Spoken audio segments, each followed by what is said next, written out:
Good evening. I'm Belva Davis, and welcome to This Week in Northern California. Joining me on our news panel are Jill Tucker, San Francisco Chronicle staff writer; Rachel Gordon, City Hall reporter, also with the Chronicle; and Scott Shafer, host of the California Report on KQED Public Radio. So, Scott, explain to us, what is realignment? How will it work? Well, the way it's supposed to work, Belva, is that starting October 1st, tomorrow, counties are going to take responsibility for low-level, nonviolent, non-sex offender inmates who are currently in state prisons. And so the counties are going to be responsible for any parole violations that happen. They're going to go to the county jails. I'm going to be more articulate when we actually get to this. So that's, that's exactly what's going to happen. So they're bracing for how many? I mean, like thousands of inmates at this point, right? Who will be coming to the county jails and going to county probation. Well, there's right now, the U.S. Supreme Court is requiring the state to reduce its prison population by 30,000 inmates over 2 years. And this is a cornerstone of that. The state feels that in order to do that responsibly, they're going to do it slowly. And these inmates are going to be going back to counties gradually. It's not going to be a flood of inmates who are going to be let out of prison on October 1st. It's going to be people who are sentenced going forward on October 1st, people who violate parole starting going forward as well from October 1st will be going back to county jails instead of to state prison. And so the hope is that by having all these programs to help these folks re-enter the community, that they'll be more effective, that recidivism will be reduced, and that it'll be less expensive for the state, because obviously the prison budgets have been exploding and there's just too many people in state prisons. Well, I wanted to ask a little bit, I think money is always such a big issue in California, and how we're going to pay for this. I think the counties are incredibly worried about, all these people coming back to them and what they need to do. And I know Alameda County, for example, in San Francisco, won't be getting as much. They've been sort of keeping a lot of these types of prisoners here anyway, right? There's a formula that counties are going to be getting funding from. And the counties that have been relatively liberal, progressive counties that don't send a lot of people to state prison right now are going to get less money. Whereas counties like Kern County, San Bernardino, Riverside County, where they send people to prison for a lot of crimes that San Francisco and Alameda wouldn't, they're going to get more money because the formula is based on how many inmates are going to be coming back to those counties. And so they're worried about that. The state has agreed after 1 year to revisit the formula for funding. And so that you can be sure that counties like San Francisco, Alameda, more liberal counties are going to ask that be changed so that they get more money, because in fact they're getting the short end of the stick right now. Well, let's talk about the practical part of this. Okay, so you now have people in the counties. They're to be overseen by, I guess, local probation officers rather than going to the state parole boards. But the issue in Oakland is that there just aren't jobs for people. And so how do you maintain order with people who are coming out with a record and sometimes without job skills, so that you don't have more trouble? It's a great question. This is in some ways a terrible time to be implementing this policy, because it's very hard. Under the best of circumstances, it's hard if you're a parolee to get a job. You have a record, you have in many cases substance abuse problems, you have gaps in your resume. And so part of the idea behind realignment is that local communities are going to do these wraparound services, and so they're going to help people get jobs, they're going to help people even do interviews, help them find employers who are willing to take a risk. But at the same time, those are all the things that we've cut back, right? I mean, we've cut back mental health services, we've cut back services for alcohol and drug dependency, home, subsidized housing, all the health care, all those things have been completely trimmed back, and then these are going to be the people who need it most, right? Yeah, you're absolutely right, and they've been cut back not just at the county level, but also at the state level. I mean, there's very little rehabilitation going on now in state prisons, and so you've got people in prison with all these problems, substance abuse, literacy problems, you name it, and they're going to be coming back to the counties, and the counties are now going to be responsible with their budgets, with a lot of help from the state. There is going to be state money for this. But as you said, I mean, the counties now are saying there's not enough money, but it's interesting to listen to sheriffs around the Bay Area and probation chiefs around the Bay Area, district attorneys, public defenders, everyone, even the board of supervisors who have to approve these realignment plans. They're all going, a lot of people think this is a great idea.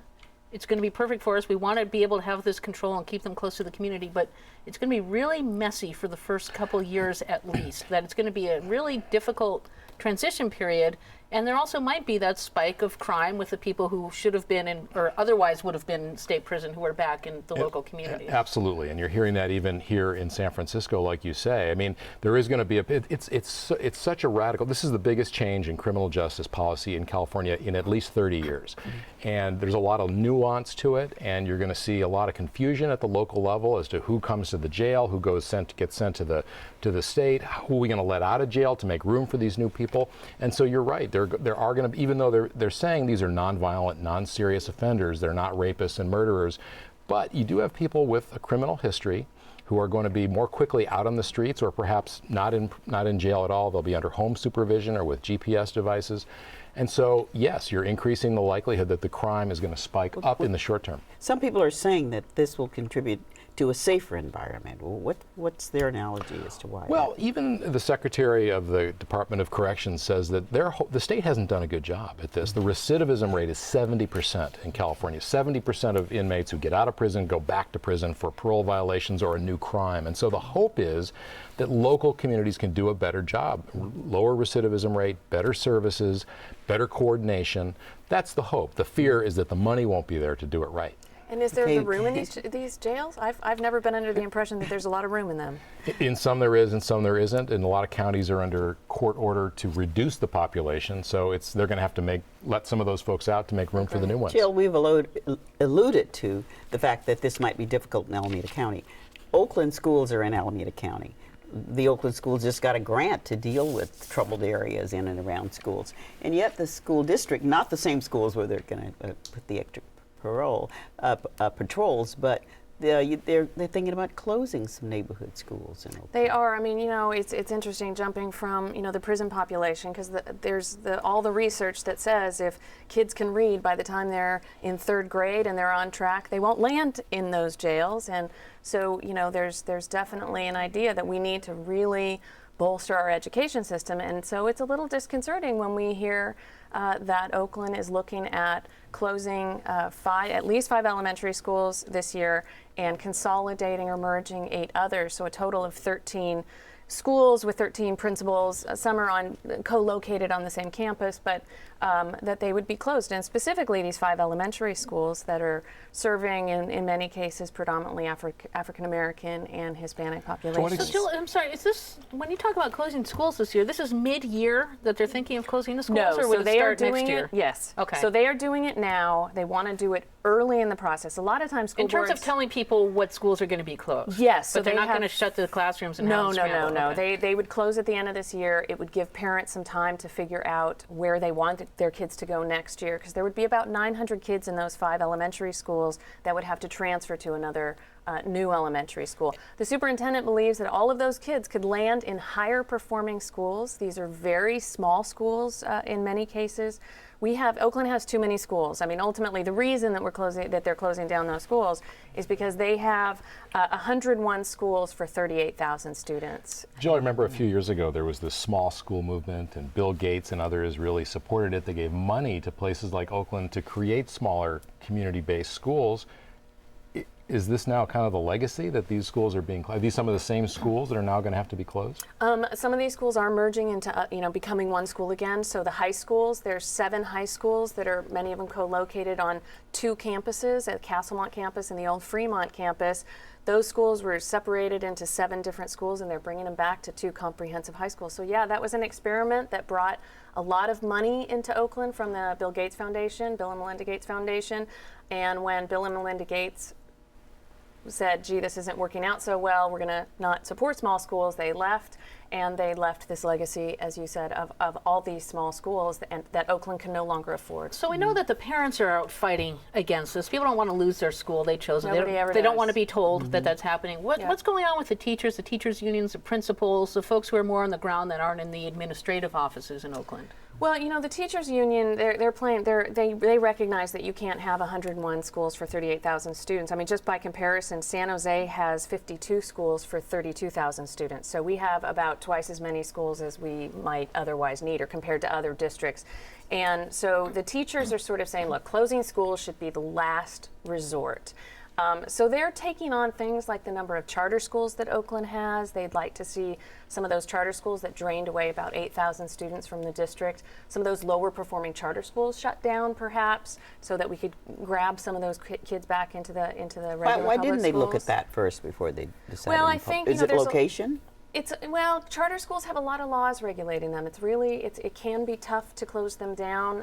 Once they get the charter, there's certain rules about how they're regulated and how they can be renewed. You can only, they look at renewal every, 5 years, 4 years, something like that. So they don't have a lot of control always over that. But that is a movement in Oakland. There's a lot of charter schools, and that has drained away. Oakland is a very diverse city, and of course the schools are particularly so. There's a lot of African American, Asian, Latino students.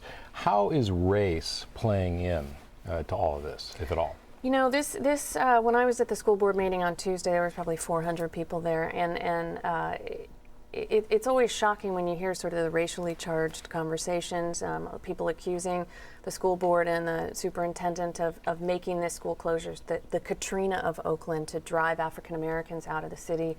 Parents are saying that? Parents are saying that. Community activists are saying that. So this is, schools close all the time in communities, but I will say that in Oakland, this is going to be an incredibly divisive issue as they go for a final vote in late October, and it's going to be racially changed. It's going to be ugly. How much is that decision a final decision, though? I mean, we've had it in San Francisco a couple of years ago where they wanted to close schools. Did they just kind of throw everything out, make it much worse than it's going to be, and then they'll pare it back? No, or they really are, this is it. Oh, they're going to eliminate 13 schools through closures matter and what. mergers probably this year, but they're talking about 20 to 30 total. So this is just the first of probably 2 or 3 years of school closures. And how much money is they going to save? They're saying these schools right here, these 5 schools, give or take, are going to be about $2 million. It doesn't sound like a lot when it's a $420 million budget. But ultimately, it adds up in terms of administrative costs, bureaucracy, facilities costs. All those things add up, and they need every dime they can get. I don't want to leave the issue of race in this not clear. Will this affect schools, some races disproportionate to others? It depends on which schools they choose. I mean, ultimately, Oakland, when you look at the school population, doesn't have a lot of white students. They have more African American and Hispanic students, and more schools that are segregated. So when you look at closing them, it's pretty hard not to find a school that has a high proportion of a certain race. And so yes, it will affect, the Santa Fe is predominantly African American, Lazier is predominantly Hispanic. It's very difficult to get around that in Oakland. Well, there is an election coming up. The school boards are voting, but citizens of San Francisco will be soon going to the polls, I suppose. Not that soon, but soon. And they'll have to choose a DA. Right. So the district attorney's race is, in some ways, it's a sleeper, but it's also an interesting race to see what's going on. There's an incumbent district attorney, George Gascon, who was never elected. In fact, one of the last acts of then Mayor Gavin Newsom, who's now the lieutenant governor, said, Mr. Gascon, I'm going to pull you from being police chief and we're going to make you the district attorney. The reason that job was open is because Kamala Harris, who's now the state attorney general, moved on and they had a vacancy to fill. So there's a lot of these kind of the checker game going on of who's filling this. Gascon's not necessarily a shoo-in, although he's definitely the front runner in this race. There are 4 other challengers, 3 fairly serious of them. David Onick is one of them. He used to be a police commissioner in San Francisco, who is also an attorney, never prosecuted a case before. Bill Fazio, he's a perennial candidate, you could say, in some ways, for the district attorney's job. He was a longtime prosecutor in the San Francisco District Attorney's Office, who now is a criminal defense attorney. And Charmaine Bach, who is the prosecutor who's running in the race, she's a prosecutor in Alameda County who wants to make a go of it here in San Francisco. Gascon, just talking about it, he also has never prosecuted a case, but he has a reputation as a reformer, something he did in the San Francisco Police Department, also as a pretty good manager. Well, it's interesting because, you don't necessarily think of DA races as terribly exciting, I guess, but this one's definitely heating up and kind of getting ugly, and I think they're riding on the issue of the DNA lab that Kamala Harris had before she moved on to statewide office. But talk a little bit about sort of this Yeah, so one thing that's interesting in this is that all the challengers are really ganging up on Gascon. And one of the issues you mentioned is this memo about the DNA lab in the police department. And there's an internal memo that was written for the district attorney's office about, do they have to worry about the DNA evidence that's been collected there? It was last year that they had a lot of problems with the crime lab for the police department. There's a memo that was written that George Gascon is refusing to release right now. The courts have come and said, one of the judges in Superior Court has said, look, you've got to release this memo because there might be information that public defenders can use to help exonerate some of their clients.